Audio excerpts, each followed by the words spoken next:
салом бинандагони гиромӣ, пешниҳоди шумост барномаи иттилоотии хабар аз телевизиони Баҳористон. Имрӯз дар барнома таҷлили рӯзи рӯдакӣ дар пойтахти кишвар, фестивали байналмилалии рақсу суруди миллӣ. шарҳи бештари хабарҳо. ҳамасола санаи 22 сентябр дар ҷумҳурӣ рӯзи рӯдакӣ таҷлил карда мешавад. Бахшида ба ин рӯз масъулини кумитаи иҷроияи ҳизби халқии демократии Тоҷикистон дар шаҳри Душанбе бо мақсади арҷ гузоштан ба ашъори бою гаронбаҳои устод Абу Абдуллоҳи Рӯдакӣ дар назди муҷассамаи Мавсуф гулчанд баргузоштанд. Гузориш дар ин раванд. бо ибтикори кумитаи иҷроияи ҳизби халқии демократии Тоҷикистон дар шаҳри Душанбе бахшида ба рӯзи рӯдакӣ таҳти унвони Гулбоғи адаб маҳфили адаби фарҳангӣ ва маросими гулчанбаргузорӣ баргузор гардид. Дар ҳамоиши мазкур масъулин ва ҷавонони фаъол аз ҳизбҳои чор ноҳияи шаҳри Душанбе иштирок намуданд. нахуст ширкатдорони ҷамъомад дар саҳни муҷассамаи устод Абу Абдуллоҳ Рӯдакӣ ҷамъ омада бо арзи эҳтирому самимият дар назди он гулчанбар гузоштанд. сипас масъулин ба сухан баромада атрофи фаъолияти пурсамари устод фикру андешаҳояшонро баён карданд. ба андешаи ширкатдорони ҳамоиши мазкур андешаҳои волои инсондӯстии Рӯдакӣ на танҳо дар тарбияи ҷавонони кишвар дар самти дӯст доштани забон, адабиёт, осори фарҳангӣ ва ниҳоят дӯст доштани ватану эҳтиром гузоштан ба таърихи пурифтихор ва шахсиятҳои номовари миллат таъсиргузор аст, балки дар ҷаҳони муосир ва коста гардидани ахлоқу маънавиёт дар аксари кишварҳои мутараққии олам хеле муҳиманд. бинобар ин имрӯз ҳам як қатор ҷавонони ноҳияҳои пойтахт, аъзоёни фаъоли ташкилоти ҷамъиятии созандагони ватан дар ана ҳамин боғи зебо ҷамъ омаданд, то ки барои бузургдошт ва эҳтиром гузоштан ба хотира ба ана ҳамон меҳнату заҳматҳое ки гузаштагони мо кардаанд арҷ гузоранд. бояд қайд намуд ки ашъор ва осори Абу Абдуллоҳ Рӯдакӣ ҳамеша пур аз ҳикмат ва таҷрибаи рӯзгор мебошанд, зеро дар ҳар як китоби устод ҳикмате нуҳуфтааст ки аз мутолиаи онҳо ҳар як шахс роҳи дурусти зиндагии худро метавонад интихоб кунад. маврид ба зикр аст ки дар идомаи ҳамоиш аз ҷониби ҷавонони фаъоли ташкилоти ҷамъиятии ҷавонон созандагони ватан маҳфили базми ғазал баргузор гардид. дар он иштирокдорон бахшҳои мухталифро ки иборат аз шеъру ғазал буданд пешниҳоди ҳозирин карданд. боварии комил дорем ки чунин чорабиниҳо метавонад дар насли имрӯза барои баланд бардоштани рӯҳияи ватандӯстӣ хиштаншиносии кишвар мебошад. мо боварии комил дорем ки ҷавонони мо аз ин мактаби давлатдорӣ давлатсозии пешвои миллат тарбия гирифта оянда барои давлату миллат, барои ҳама мардуми шарифи Тоҷикистон, барои расидан ба зиндагиҳои баланди шоистаи давлатдорӣ ва зиндагии шоистаи мардуми Тоҷикистон хизмат намояд. лозим ба ёдоварист ки аз соли 2002 инҷониб дар ҷумҳурии Тоҷикистон ҳамасола 22 сентябр бо номи рӯзи рӯдакӣ маъмулан бо баргузории суҳбату ҳамоиш ва мулоқот бо аҳли фарҳангу адаб ҷашн гирифта мешавад.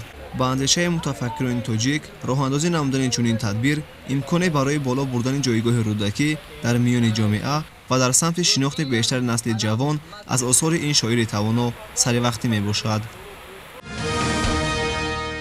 дар литсеи рақами сеюм барои хонандагони болаёқати шаҳри Душанбе бахшида ба гиромидошти сардафтари адабиёти классикии форсу тоҷик устод Абу Абдуллоҳи Рӯдакӣ ҷамъомади фарҳангӣ маърифатӣ сурат гирифт. дар ин тадбир таълимгирандагони муассиса фаъолона ширкат варзида васфи Рӯдакӣ намуданд. дар ҷумҳурии соҳиби истиқлол ҳамасола санаи 22 сентябр ҳамчун рӯзи рӯдакӣ таҷлил карда мешавад. ба ин муносибат дар литсеи рақами сеюми барои хонандагони болаёқати шаҳри Душанбе маҳфили хотирмони шеъру сухан баргузор гардид. дар ин тадбири адабию фарҳангӣ аҳли адаб ва хонандагону омӯзгорон бо омодагии ҳамаҷониба ширкат доштанд. мавриди қайд аст ки сардафтари адабиёти форсу тоҷик Абу Абдуллоҳ Рӯдакӣ аввалин поягузори назми классикӣ дар деҳаи панҷрӯди Панҷикент ба дунё омада ва дар шаҳри Самарқанд таҳсили илм намудааст. Рӯдакӣ ки тахассуси шоирии ӯ мебошад, Мавсуф аз синни хурдсолӣ ба илми мусиқӣ ва шеъру шоирӣ майлу рағбати беандоза дошта, овозаи шоирии ӯ то дарбори Сомониён шаҳри Бухоро рафта мерасад. сипас Рӯдакӣ дар дарбори Сомониён даъват шуда то ба дараҷаи маликушуъаро яъне сарвари шоирон мартаба пайдо менамояд ки дар ин ҷамъомати пурмуҳтаво омӯзгорон дар ин ҷода андеша иброз доштанд.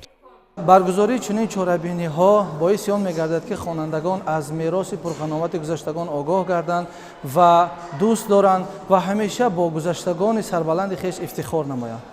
инчунин хонандагон аз эҷодиёти шоир намунаҳоро хеле равону шево бо забонҳои тоҷикӣ ва русӣ пешниҳоди ҳозирон намуданд ва эҷодиёти рӯдаки саросарш панду андарз буда насли наврасро ба роҳи неку дуруст равона месозад. اشعار ابو عبدالله رودکی ما را به راه راست، به راه دانش آموزی، به راه وطن دوستی، به راه مردگری هدایت می‌نماید. ҳамзамон хонандагон дур ба ҳаёту зиндагӣ мавзӯъҳои асосии эҷодиёти шоир маърузаҳои пурмазмун баён доштанд. инчунин суханони пандомезро аз эҷодиёти шоир ва ҳамасрони ӯ дар васфи рӯдакӣ толибилмон қироат карданд. дар маҳфили мазкур порчаҳо аз филми қисмати шоир ки ба ҳаёт ва фаъолияти абу абдулло рӯдакӣ бахшида шудааст намоиш дода шуда китобу асарҳои шоир низ ба маъраз гузошта шуда буданд. дар фарҷом рақси миллӣ пешниҳоди аҳли толор гардид ки ба тадбир ҳусни таровати беандоза бахшида хотири нишастагонро шоду болида намуд. дар филармонияи давлатии тоҷикистон ба номи Акашариф Ҷурай фестивали байналмилалии рақсу суруди миллӣ баргузор гардид. Фестивали мазкур бо ташаббуси Вазорати корҳои хориҷии Ҷумҳурии Тоҷикистон роҳандозӣ гардида, дар он дастаҳои ҳунарии як қатор кишварҳои ҷаҳон иштирок намуданд.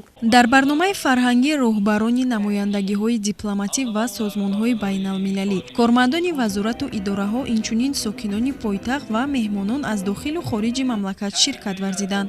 Нахуст масъулини чорабинӣ сухан гуфта иброз намуданд ки фестивали мазкур маротибаи дуюм аст ки дар Ҷумҳурии Тоҷикистон сурат мегирад, ки ин барои муаррифӣ намудани фарҳанги кишвар ва бохабар гардидан аз санъати дигар давлатҳо ба мустаҳкам намудани дӯстию рафоқат мусоидат менамояд. дар фестивали байналмилалӣ дастаҳои ҳунарии Ҷумҳурии Тоҷикистон ва доираи санъаткорону ҳунармандони як зумра кишварҳои хориҷӣ рақсу суруди миллии хешро манзури иштирокдорон намуданд.